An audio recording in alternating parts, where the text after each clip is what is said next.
चलिए श्रीमान सुगन पासवान जी की तरफ से 21 रुपये का पुरस्कार है बा। उस श्रीमान को अपनी ओर से कंपनी की ओर से धन्यवाद करता हूँ। लाख लाख धन्यवाद बा। ए बहिनी अगवा के राल गबा हो राम हे ठुलवा मा चाही था। ए बहिनी अगवा के राल गबा हो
हाँ, जहानाबाद के रहने वाले सुकन पासवान जी की तरफ से 21 रुपया का आधा फरमाते हैं श्रीमान को शुक्रिया।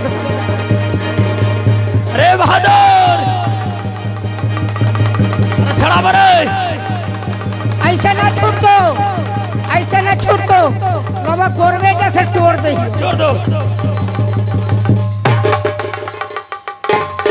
अब क्या हम गोरवे चूर दिलियो की बहाने सुना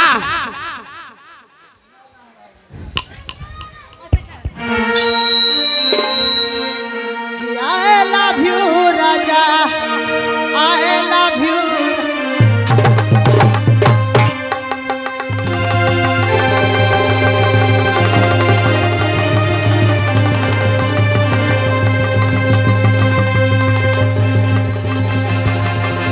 ऐसा ना तो बना दे। I love you Raja, I love you।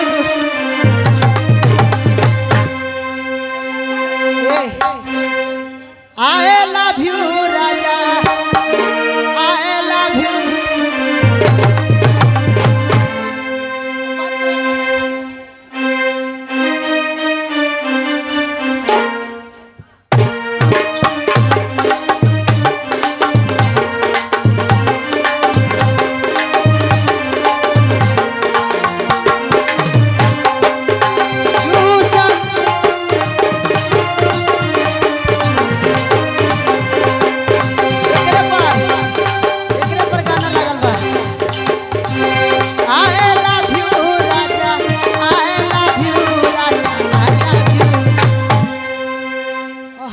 हमारा हाल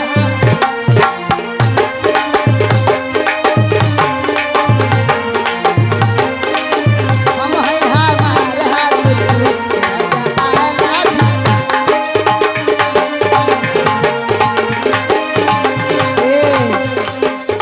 चढ़ली जमनिया के रस नहीं कोई शब्द फरमाती है 10 रुपया फरमाया उसे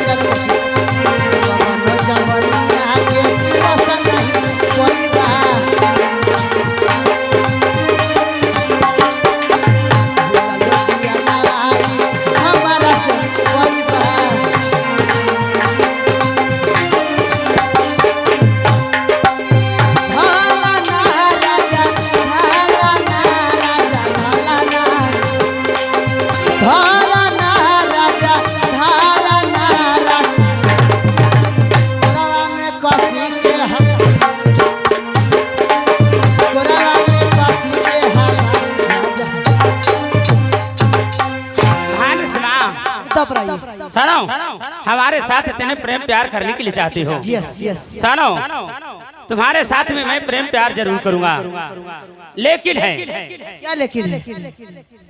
हमारे आगू का खाना तुम्हारे दरबान खा चुका है। जाओ राममहल में जाकर सुंदर से तेने भोजन बनाकर अगर हमें खिला देती हो तो बस तुम्हें प्रेम प्यार करने के लिए मैं तैयार रहूंगा। कोई बात नहीं, मैं अपना द्वारपाल को भेजकर नहीं, तुम्हारे हाथों से मैं भोजन करूंगा।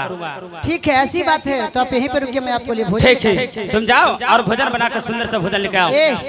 मलकिनी इनका के देखते रहिए, हम आवा ही हम देखते रहबो। पकड़ा जाहियो।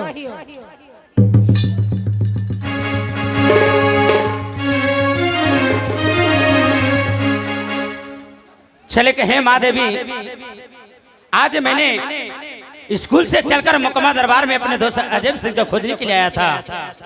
इसमें हमारे बहन रसमन हमारे सूरत देखकर पागल होकर हमें प्रेम प्यार करने के लिए चाहिए। अगर मैंने कुछ बहाना आज बहन रसमा से नहीं बनाता तो आज हमारे प्रेम में जाल में फंसाकर आज हमारे न जाने क्या कर बैठी थी। इसलिए मैंने बहाना बहाने समाज से किए हूँ कि जाओ और तेने सुंदर भोजन बनाकर रंग महल में लेकर आओ। तुमसे प्रेम प्यार करने के लिए मैं तैयार रहूंगा। हे माँ देवी, मैं झूठ बोलकर रंग महल में बहन रसमा के जाने के लिए मैं बोला था। आज बहन रसमा चल चुकी है। मैं इस जगह से आज मुकम्मा स्कूल में चल रहा हूँ। हे माँ देवी, हम पर सहाय रहना है।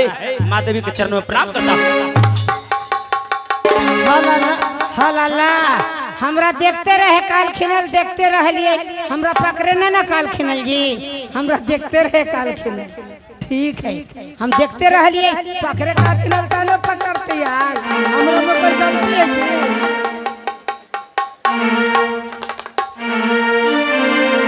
हम देखते रहबे। आओ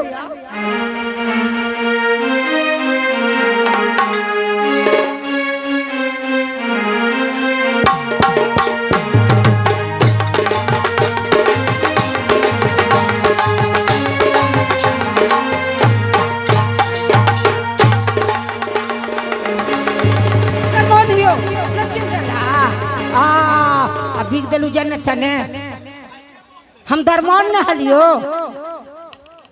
अपन दरमानो के न चिन्ह हला।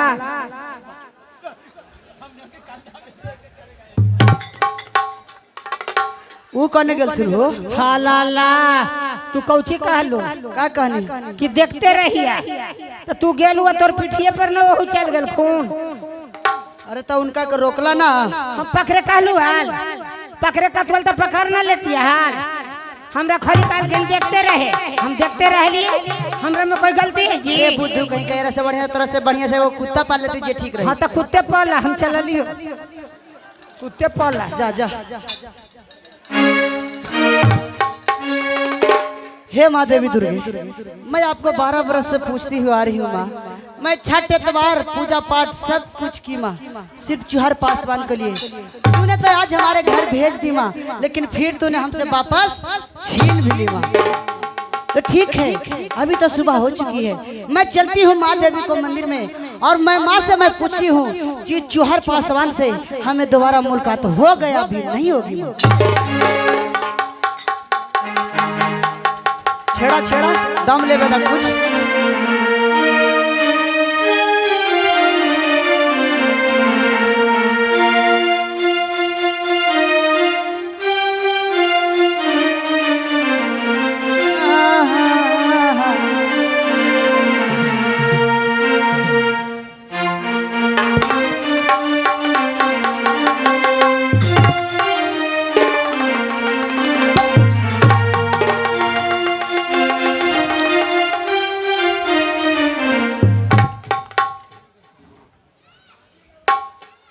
पुरान के रहे कि नहीं के चले के ना, पुरान के रहे के। मैं माँ देवी को मंदिर में पहुंच गई हूँ और मैं माँ को मैं पूरा आराधना करती हूँ।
प्रणाम करते हूँ। खुशी रहो बेटी। मैं तेरा पूजा आराधना पे मैं बहुत खुश हूँ बेटी। क्या चाहती हो? माँ, मैं 12 बरस से आपको पूछती हुआ आ रही हूँ, किस वास्ते? हमें कुछ भी नहीं चाहिए, अंधन दौलत मुझे कुछ कमी नहीं है माँ, लेकिन मैं आपको चुहर पासवान से हमें मुलाकात करना है माँ, मुलाकात करा दीजिए माँ। क्या बेटी रेशमा, चूहर से भेंट करने के लिए चाहती हो? हाँ माँ। तुम्हारा होगा भेंट कैसे बेटी, क्योंकि तुम चौखट से बाहर भी नहीं हुआ है बेटी। तुमको भेंट होगा कैसे? नहीं होगा बेटी। क्या भेंट नहीं होगा माँ? नहीं। सुनो माँ। माई हमें के दई दरे महुरबा, माई हमें के दई दरे महुरबा, अकी समत में लिखना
यही जब इच्छा है तो मैं आपको बात से सहमत हूँ माँ, लेकिन माँ अगर आप मुझे चुहर पासवान से नहीं मुलाकात कराएंगे माँ तो मैं आपको इष्ट भक्त हूँ माँ, मैं आपको चौखट पर सर पटक पटक कर अपनी मैं जान कुर्बान कर दूंगी माँ। नहीं बेटी, तुम चुहर से भेंट करने के लिए चाहती हो? हाँ माँ।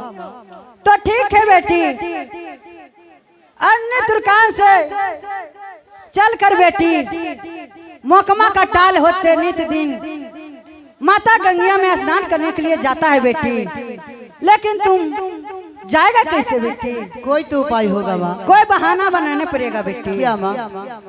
मोकमा का टाल में बेटी एक तुलसी चौड़ा इनार है, वही तुलसी चौड़ा इनार के पूजने के बहाने तुम जा सकती हो, तुमको भेंट हो जाएगा बेटी। क्या माँ? हाँ बेटी। अगर इस बहाने से मैं जाऊंगी माँ तो क्या हमें चुहर पासवान से मुलाकात होगा माँ? हाँ बेटी रेशमा, माँ को चरण में प्रणाम कर। खुशी रहो। धन हो माँ, धन हो, धन हो, धन हो।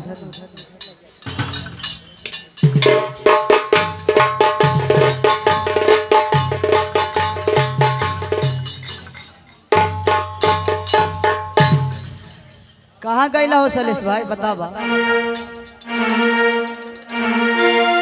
अभी तो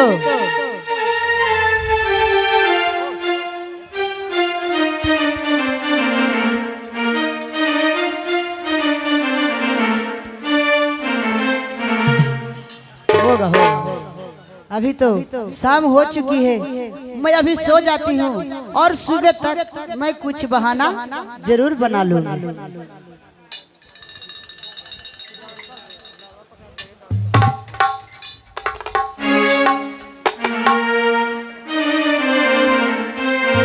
हेलो हेलो हेलो।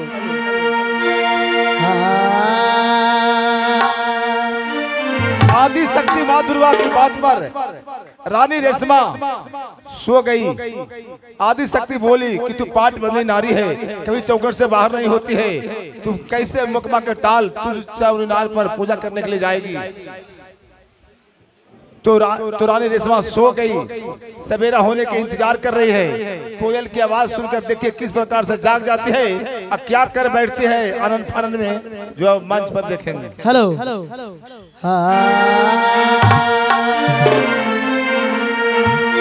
सुतला में रहलैये रे समा सुतला में रहलैये रे समा अबा के हो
रानी रेशमा कोयल की आवाज पर जाग जाती है और समय देखती है कि भोर होने वाला है, तो देखिए क्या कर बैठती है।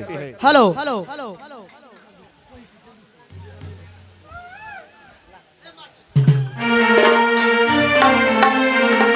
हाथ में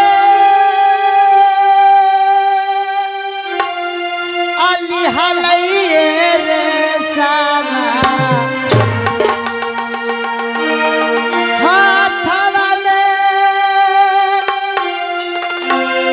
हलैये रे समा आसोने के राबा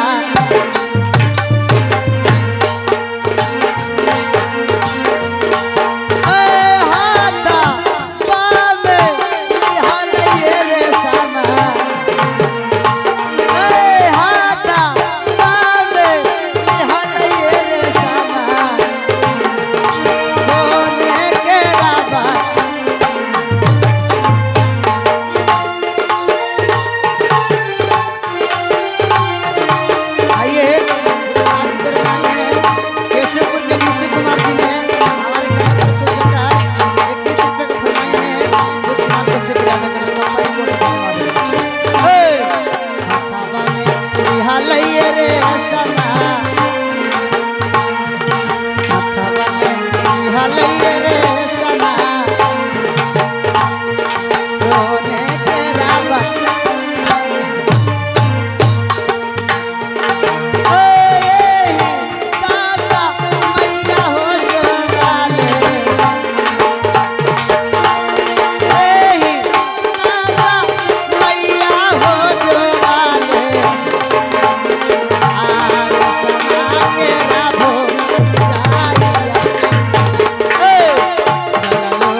चले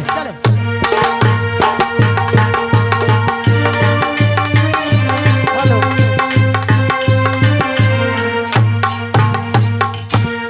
अरे दादा रे दादा आई हो दादा ये मैं आज आँख से का देखत रही रे दादा आई हो दादा ई का भइल ननद पगला दे न गइलन हे न सुना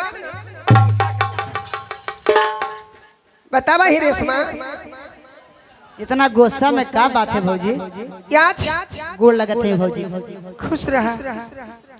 हे रेशमा, तू आज बाबा के आंगन बढ़ा तलू सुना। तो अखनी ना पेट भर रही भाई बा, हम भी तोरा से भर ले देख लिए। सुनी है रेशमा, बोला अब काहे लल्लाई लहरा रहदा मारे उरे में सजी दवाने के काम दी।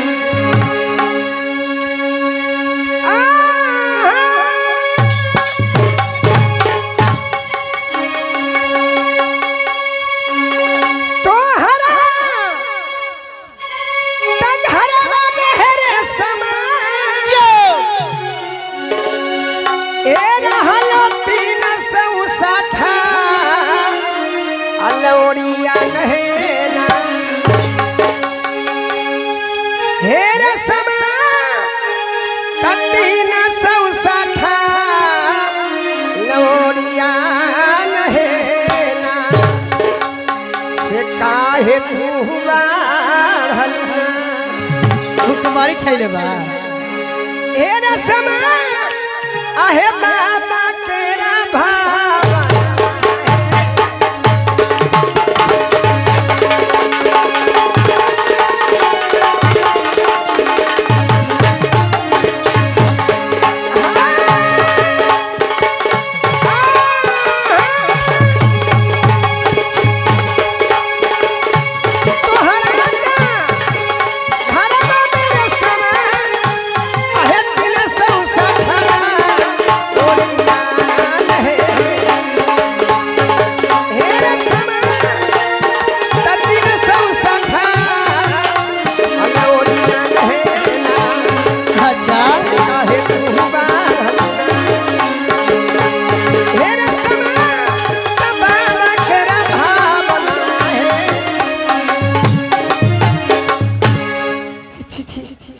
दादा दादा ये ना ही बतावा कि तू कब ऐसा काम ना कैला, आज कौन तोरा के कमी हो गए जी बतावा कि बाबा के तू आंगन घर बढ़ा ई लौड़ी वाला चेरी वाला काम के तू करत रहलू।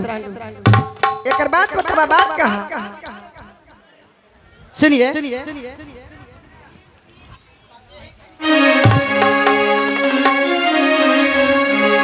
आहे नहीं हरे के सिखाल भाभी जी।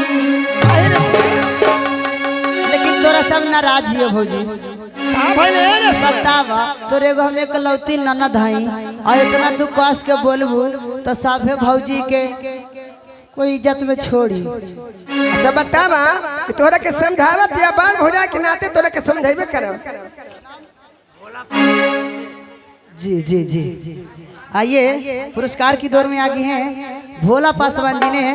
भोला पासवान जी ने हमारे कले पर खुश होकर 1 से 1 रुपये का फरमाए हैं। उस सम्मान का शुक्रिया अदा करती हूँ और कंपनी को ओर से धन्यवाद देती हूँ। बोल रहे हैं कि हमारा फैन है, आपको यूट्यूब पर देखें।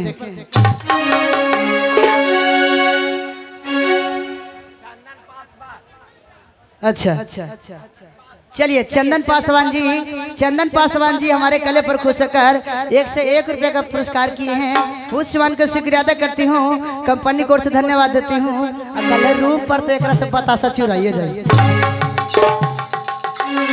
बतावा ना भाग जाए टीके वाला बनी काहे हरे के सिखाल भाभी जी काहे रेशमा ससुर में हमारा जी देता का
बच्ची है कि जवान हो गई नहिरे के सिखल हमरा ससुरा में काम दी आ तू अइबा सिखावे हमरा तू सब के ससुरारे में सिखलू कि नहिरे में सिखलू हे ना जितना अजड़ा गजड़ा बजड़ा सब रहे जे नहिरे में छोड़ के आब तब कहाँ लेके जाए हे ना सुना आ ज्यादा ना मतलब कि बर्दाश्त से फालतू होवे तो क्या करल है कोई के ड्राम में नीला ड्राम में तो कोई के पेटी में तो कोई के पलंगे के अंदर में बॉयफ्रेंड घुस के चल वो लास्ट में धराइए जाए सुने है ना बोला तोरा के हम कोनो गरीब घर में शादी ना करब था जब भी शादी करब जी तो कोई राजा घराने में शादी करब आ शादी करते समय जब 360 लौड़ी हमारा घर में है तो तोरा के कम से कम का सब तो जरूर दे दे ए भाजी एगो बात कही का बात कहा गोसैबा ना ना काहे खातिर गुस्सा होई पहले प्रॉमिस कर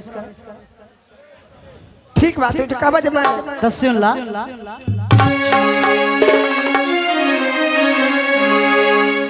आज बिगला बढ़ाना ए भौजी बाबा कुरा खेतवा में जीना काहे रे ए भौजी बाबा कुरा खेतवा में जीना ऐसे हम जावा जाई बैना आय भौजी बाबा कुरा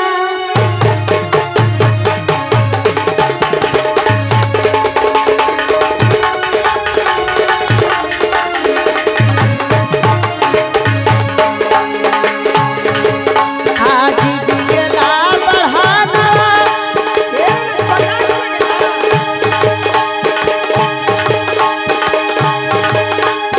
ए भौजी बाबा कुरा खेतवा में जीना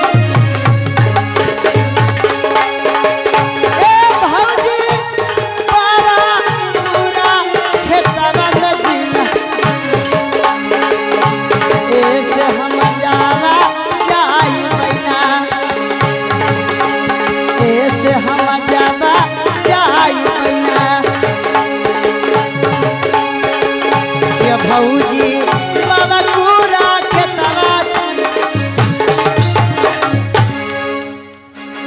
हेर ना सुना ए भौजी तू हमरा के हुक्म दे दा ई जे आंगन घर बहारली है बढ़ना सूप में ले जाके आ माथा पर धा के आ बाबा कुर खेत में भी गाय आ तुरंत फौरन लौट भी आए हेर ना सुना तोरा मती पागल तो ना हो गइल है क्या भाई जी सन्नात बोला तारू काहे सुना है ना बोला कहता नहीं बोला भाभी ये भोर के समय है हाँ अब इस समय में आदमी सुतर आदमी जाग जाई है तो सुना तो बढ़ना भी जेबा था सुने ना बोला ना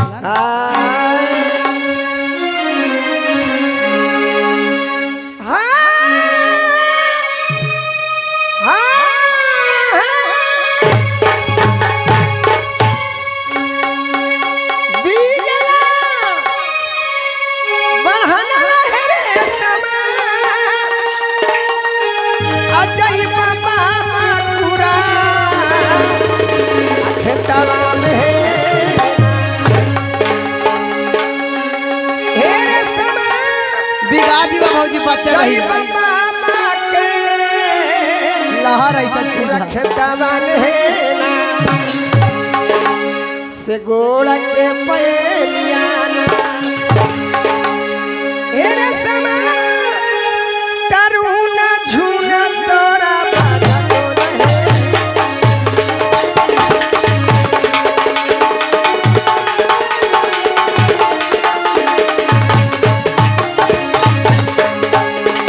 गेला बढ़ना है रे समा जय बाबा के रखलावा में हेरे समा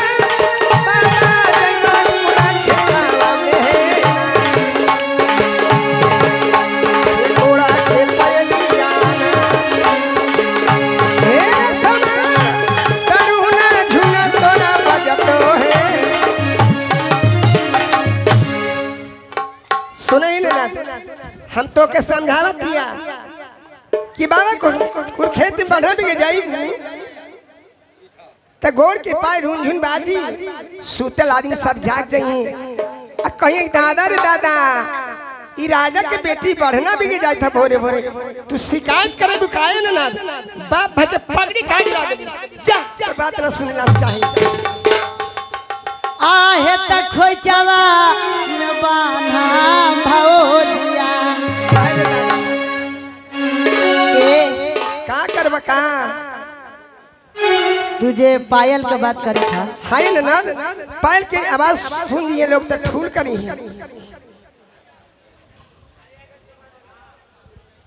अब ना तेरा चुम्मा तेरा इंद्रासन में कूदा दे